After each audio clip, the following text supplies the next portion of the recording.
The Complex Found Footage and Anemoiapolis are both indie games inspired by the backrooms and liminal spaces.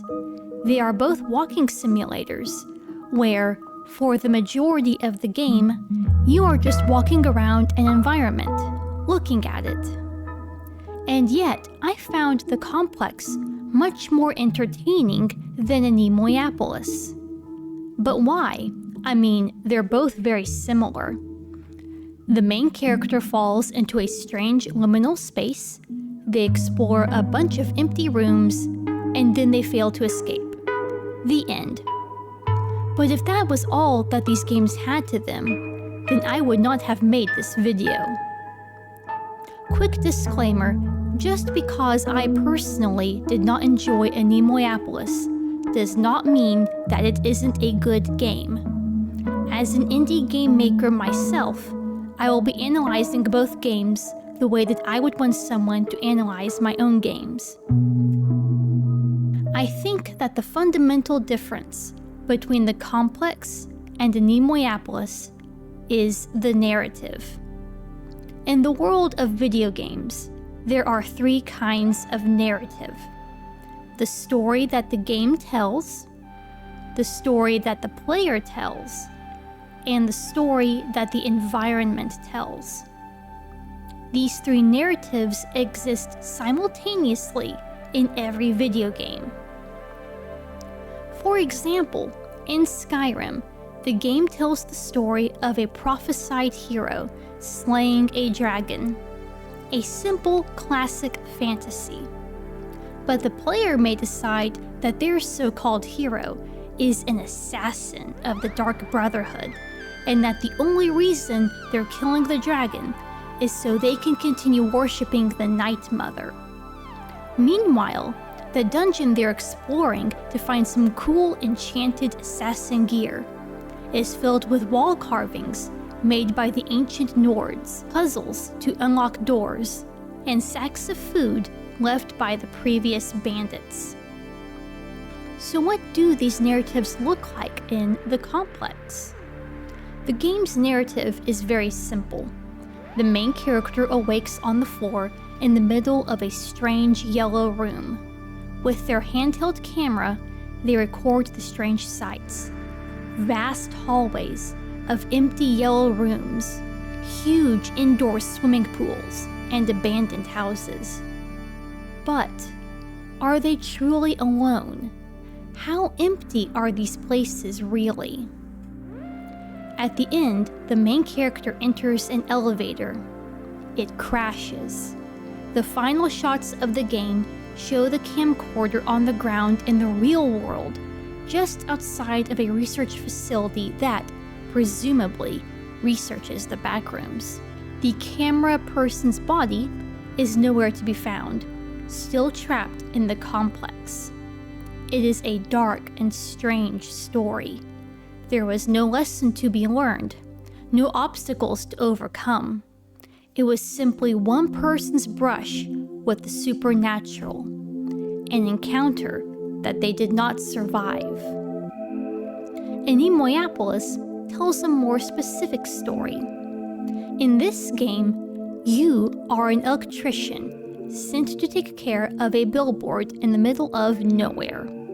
After you fix the sign, however, the ground opens up beneath you, and you fall into a strange underground swimming pool.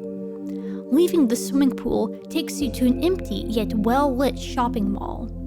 To leave the mall, you must find enough tickets to use the final elevator to take you back to the surface, which you do not get to return to because this is only part one of the story. Why is there an underground shopping mall? Why do the elevators require tickets? These questions remain unanswered for now, but maybe the next installments will answer them over time. The player's narrative takes the game's narrative and expands on it, and interprets it through the player's real-life experiences. The Complex is clearly inspired by the many Backrooms videos on YouTube. The opening shot is a reference to Kane Pixel's first Backrooms video, the Backroom's found footage. This game puts the player in the shoes of an unlucky person who happened to fall inside. The player becomes the creator of their own found footage video. In fact, I've seen more than one video on YouTube of someone playing through the complex, yet they upload the video not as game footage, but as found footage. And I think that's delightful because it shows how immersive the experience was for the player. Because the narrative in Anemoiapolis is more specific, there's less wiggle room for the player's interpretation. It is, more or less, the same as the game's narrative. The player is an electrician trying to escape an underground mall by finding carnival tickets. Of course, that's just how I experienced the narrative. It is possible that other players built their own narrative around the vast hallways and strange rooms of Anemoiapolis. The environmental storytelling of the complex is just so delicious.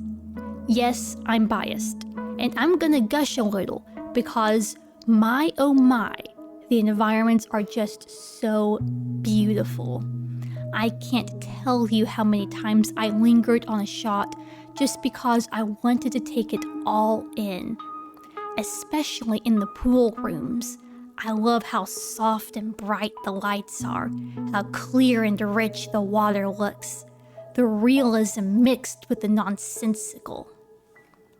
Why are there red velvet chairs right next to the chlorinated water? Why are there pools in the middle of a hallway? And the sound design is so beautiful too, from the ambient music to the water splashing as you walk through one of the pools. It really makes you feel like you're there. And the other environments are stunning too. Even the yellow wallpapered areas have their own charm, with their rectangular columns that stop long before the high ceilings, the walls that form no rooms, and the little cubbyholes scattered throughout. Each of these environments tells a similar story. A story of a world that almost looks normal. A suburban neighborhood drowned in red light. An ordinary house without any furniture. An art museum featuring only blank canvases. The complex is a distorted, lonely, empty world. As I traversed the complex, I felt no fear. This was because I remembered from the game page that there were no monsters, which meant that I could do what I've always enjoyed doing in real-life liminal spaces. Explore. That is, until this moment. I was walking down a narrow hallway with chairs stuck to the ceiling when I saw a shadow lean into view.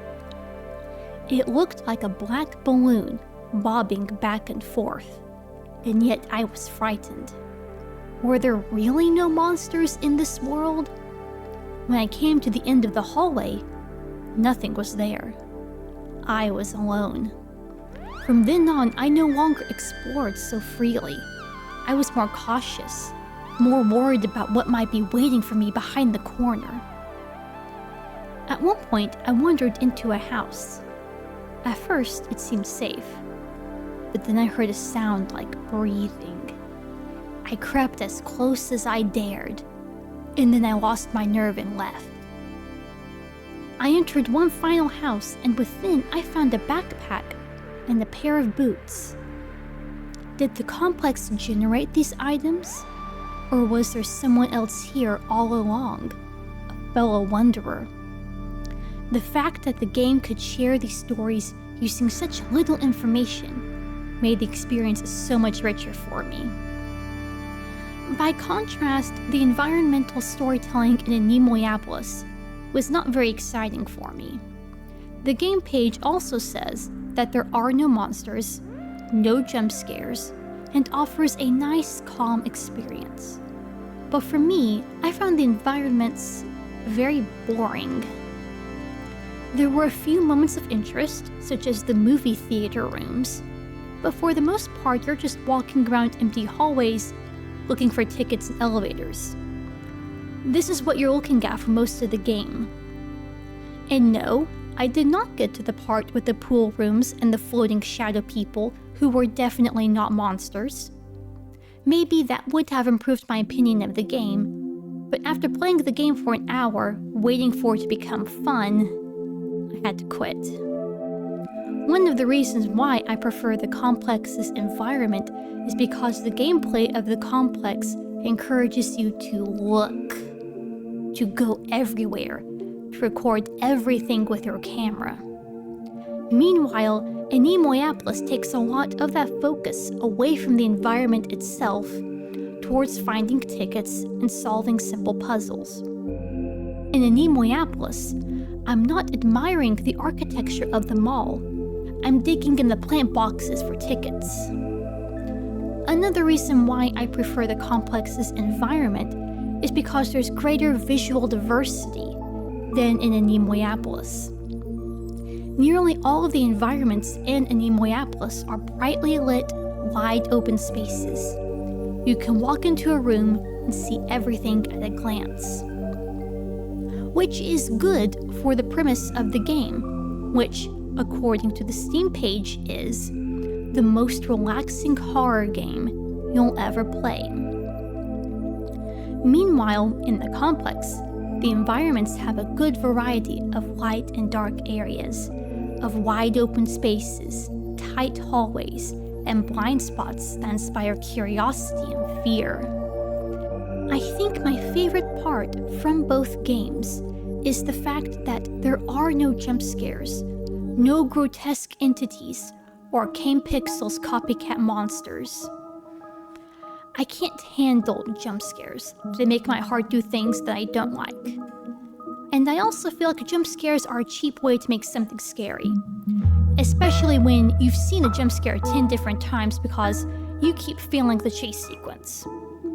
So I really appreciate that the complex uses tension and atmosphere to create horror. And while Anemoiapolis also tries to use tension and atmosphere, especially with the moving mannequins and the shadow people, the bright lights and large spaces diffuse that tension. Instead of horror, the game's atmosphere is just boring. Backrooms walking simulators can be engaging games, but they need to focus on the reasons why people love the backrooms concept. The fear, the mystery, the wonder. They need to tell an engaging story. After all, a little story on 4chan is how we found the backrooms in the first place.